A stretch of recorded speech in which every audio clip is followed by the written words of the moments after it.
I was prescribed Pregabalin. I don't think she looked at my history. There's a reason medically why I shouldn't have ever been put on Pregabalin. That started becoming a problem. I started getting really low and really depressed.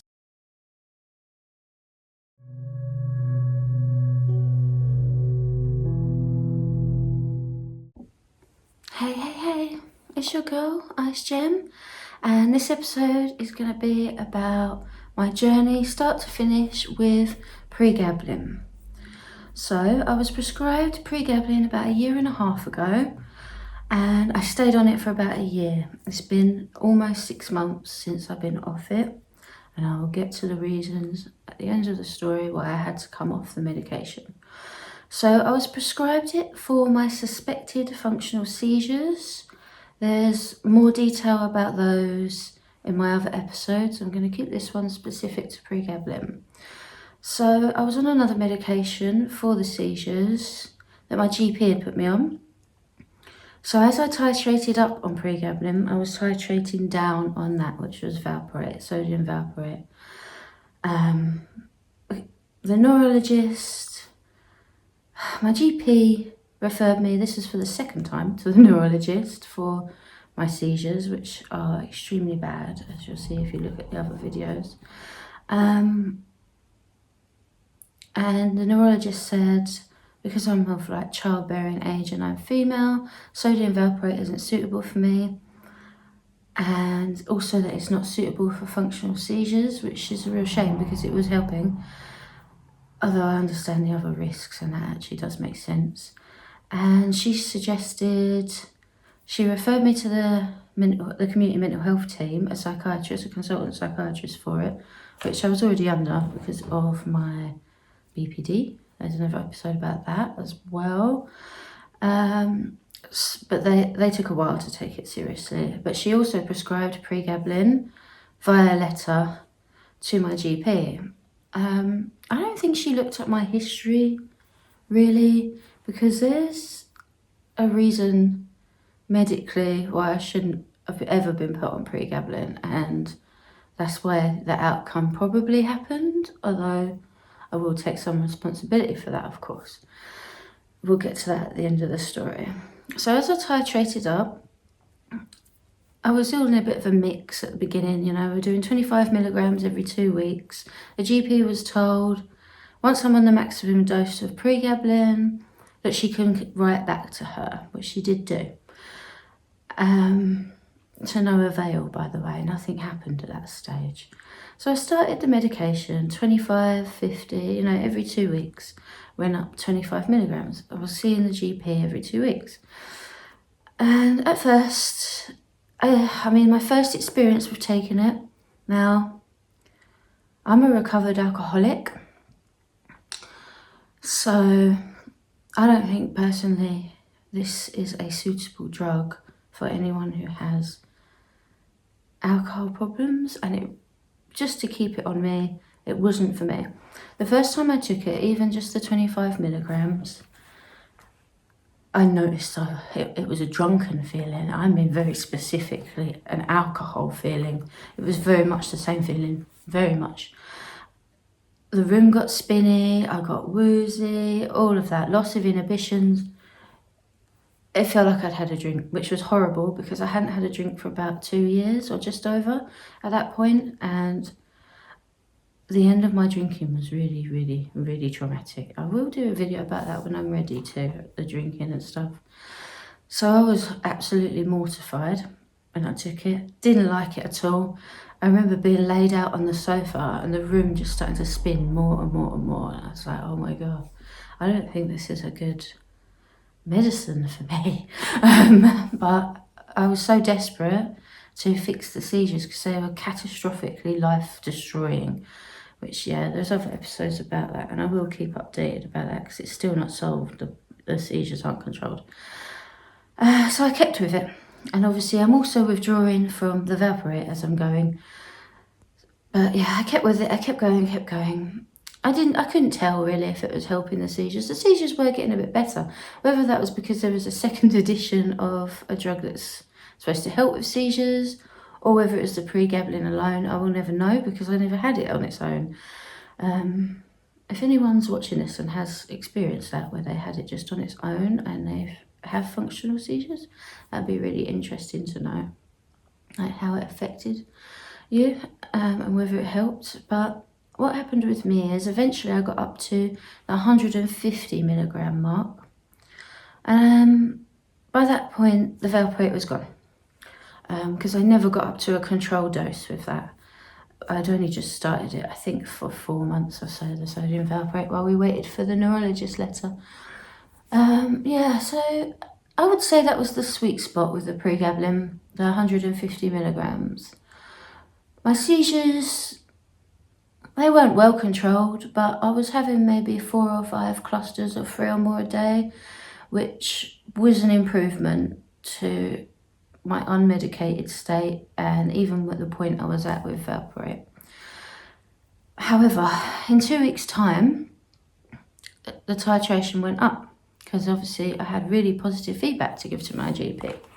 Not under neurology at all, by the way. They just sent a letter and left it to my GP to do this, which I think is inappropriate, personally. I'm in the UK, and this is the NHS, the healthcare system. Obviously, I'm not going to say all the different names and places, but yeah, I don't think that was suitable, what the neurologist done, and I'm still not under neurology. My referrals keep getting lost, but that's another story for another day. So I got titrated up to 175 milligrams. Now this is twice a day, these doses, once in the morning, once in the evening, every 12 hours. Like seizure medication, it's every 12 hours. I take them every 12 hours exactly. Otherwise, very quickly there's problems. And pregabalin, I noticed very quickly the withdrawal started. I missed a dose early on, about 20 minutes, and it affected my eyesight even. Like my eyes went all blurry. I started shaking, withdrawing. Oh, it was awful. The withdrawal on these meds and these pregabalins, oh my God. Yeah, I would not recommend it. I'll get into that as well at the end when it comes to when I came off of them. So we go up to 175 milligrams and boom, start having negative effects with my seizures. But I'm not fully convinced it's the pregabalin doing it, you know. The first time it happens, I'm like, that's strange timing. So it's the morning, which 6 a.m. is when I take my meds. I took the meds 6 a.m, took the pregabalin, no more valproate anymore, 175 milligram. Within 10-20 minutes, seizures started. Now, when I first wake up, that's my best time for seizures. It's as the day wears on, and by the time I get into bed, they get worse as the day goes. So normally, when I wake up, I used to have a few hours where I function. And that's my functionality window, because although I had seizures the night before and during the night, this was the longest bit my brain's been clear. As soon as I start having seizures, everything starts slipping away from the day, as you can imagine. It's pretty difficult to live with and function, you know. So I'm like, whoa, this must be a bad day with the seizures. But I did notice, that it was straight after I took the pregabalin. I had no idea about meds and how actually they can get to a point where they worsen seizures, and it's like important not to get to that point or push it that far. But I didn't really realise. Then I take my evening meds that day, so I had a bad day with seizures that day. Then I take my meds 12 hours later, and the seizures continued. I had seizures 10, 20 minutes after taking that dose. But by then I'm so confused. I've had so many, all through the day, and it's just, this is one of those days. Then the next day I take it and it happens again. Somewhere along the way, I forget about this.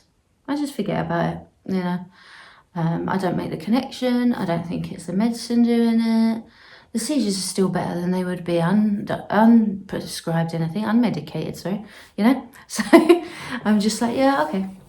They're like a lot better than they would be unmedicated. So I'm in a pretty desperate place when these medications were coming in, because it's the first time my seizures been taken actually seriously, or any attempt to medicate was made, which is down to the neurology department in this area, actually. GPs are limited once a consultant tells them what they can do and what they can't do. So my seizures kind of wane at that point. You know, they never get any better than that. I keep going to the GP every 2 weeks. It keeps going up. Yeah, we get like a plateau of just, I'm having so many clusters a day, maybe 12 clusters of 3 or more a day, around that ballpark. I'm logging it all and writing it all down at that point, you know, because someone was looking. So I was seeing my GP, so I'd, you know, bring the seizure diary. Yeah, so then I get to the maximum dose, 300 milligrams twice a day. And yeah, that's that really. My GP, you know, writes to my neurologist again. She doesn't reply. Another neurologist replies. So this is the third one via letters now, and the third letter. Someone else replies. Again, denies me access to neurology. Again, refers me to the community mental health team. Both terms irrelevant because I was already under the community mental health team. I already had a consultant psychiatrist. And guess what they want to know? What's neurology's input, you know? Yeah, so I was put on this like anti-anxiety medication by neurology, and they didn't check my history. Now this is where it becomes important. So after a while, this functional seizure stuff has, especially at the frequency I experience them, has a really, really detrimental effect on life quality. And there's certain risks, and I don't think I can talk about this subject matter on YouTube, but let's just say there's certain risks that are associated with that illness and one of my other illnesses. And that started becoming a problem. I started getting really low and really depressed and getting in a really weird, bad headspace. The strange thing with the Pregabalin was it's an anti-anxiety medication, but it made me anxious and nervous and on edge. And I think it's because I wasn't in a state of anxiety. I do experience anxiety sometimes, but I wasn't in that period of time. And it was kind of like robbing me of my evenings. So over time I got used to the strength of the medication, the drunken effect, the being out of it. But that second dose in the evening would knock me out. So I was losing my entire evening. I'd wake up, I'd be a bit functional. I'd take the morning one, you know, not be functional really for 2 hours because of the medication and the seizures on top. So I was getting this like double brain, I don't know, opposite my poor brain. I don't even know how to describe it, but I wouldn't be able to function those 2 hours. That's why I took it at 6 a.m. Because if I had to do something at 9, I needed clearance. Otherwise, I wouldn't be able to get up, get ready, coffees, get out, you know. It was really, really hard, really hard. But that second dose in the evening, boom, I'd be knocked out within 30 minutes. Which meant every evening I was knocked out at 6:30. So I've got no evening. My evening's gone.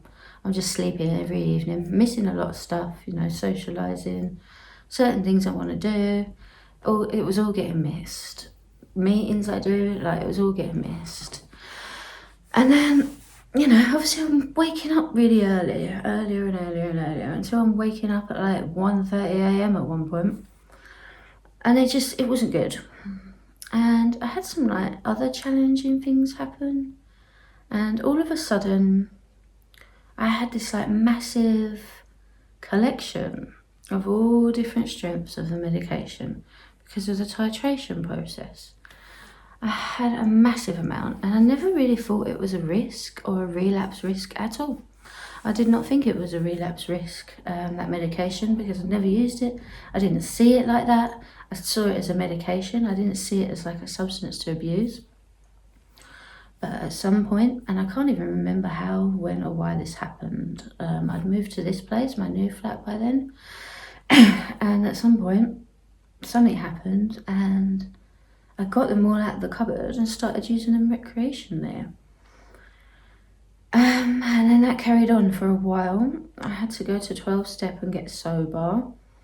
I then relapsed. I had to go to 12-step again and get sober.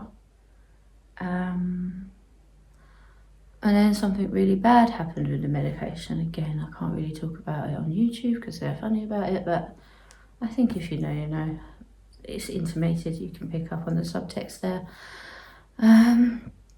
Yeah, which then comes to the part of coming off of Pregabalin.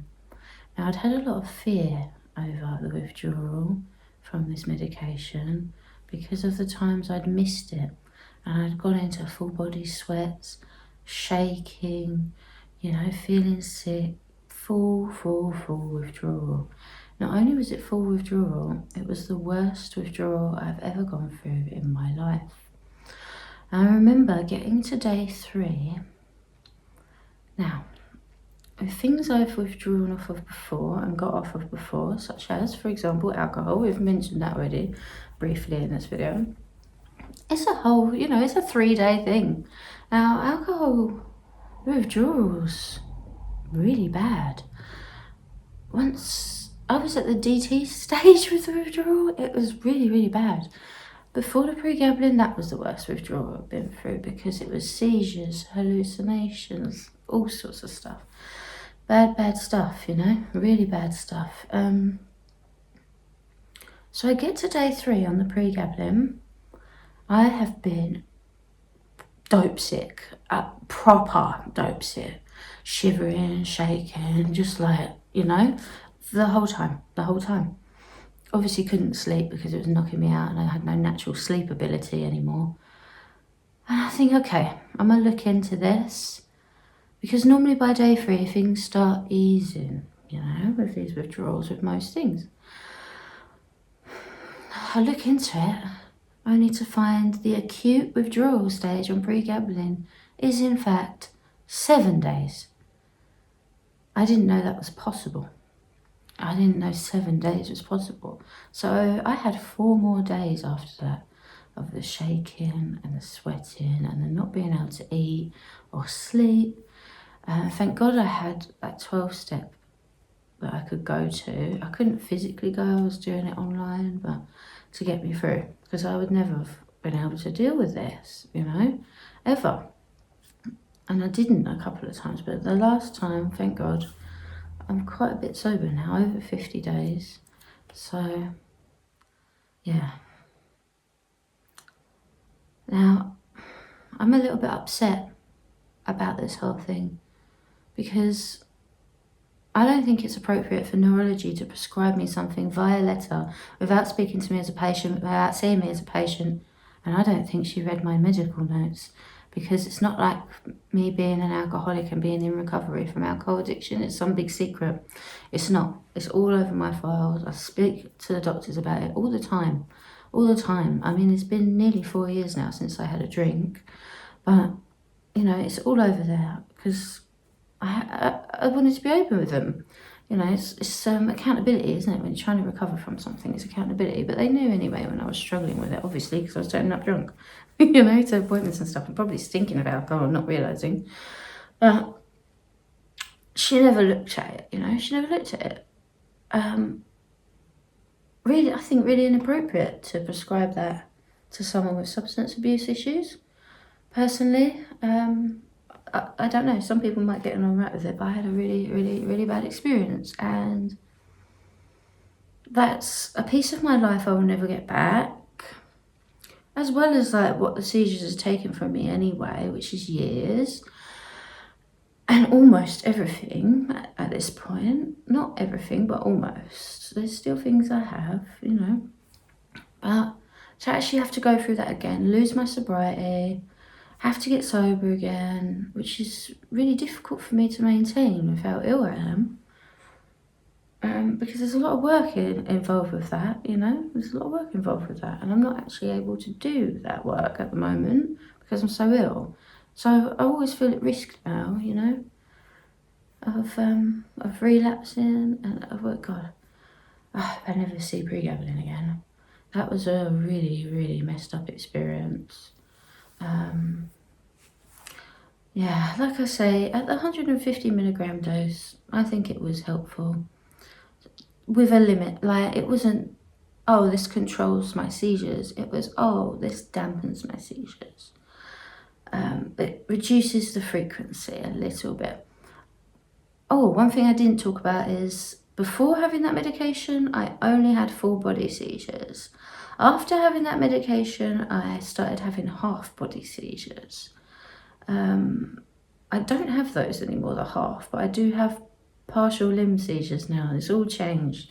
So it did change my seizures, you know. So I don't know. Maybe it was just getting rid of half of the full body seizure. Who knows? Who knows? Anyway, I think that's pretty much covered my experiences with pregabalin.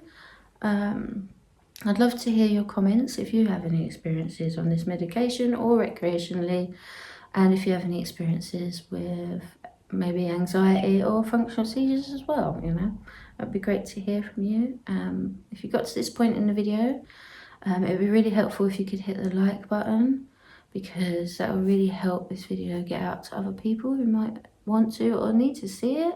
And if you want to see more updates about these type of subjects, plus some other subjects, then if you could hit subscribe and press the bell button, that would be great. Thank you so much for watching, and peace be with you today. Bye.